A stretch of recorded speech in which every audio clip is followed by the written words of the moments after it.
You ask Tiger to calculate. This deals with finding the midpoint between 2 points.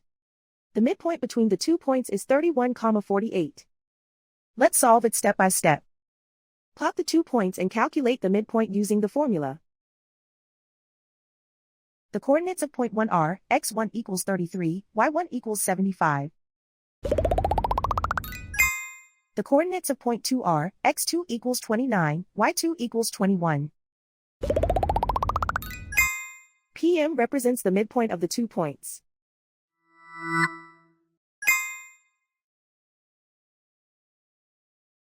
Use the x values in the midpoint formula to find the midpoints x. x1 equals 33.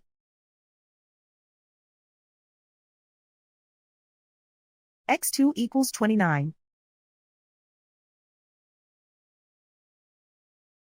Simplify the arithmetic.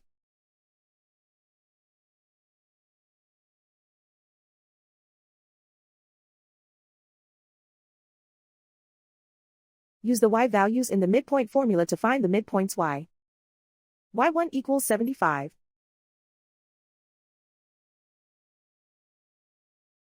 y2 equals 21.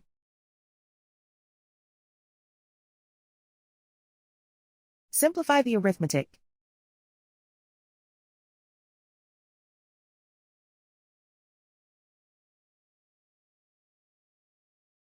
And so, the midpoint is 31,48.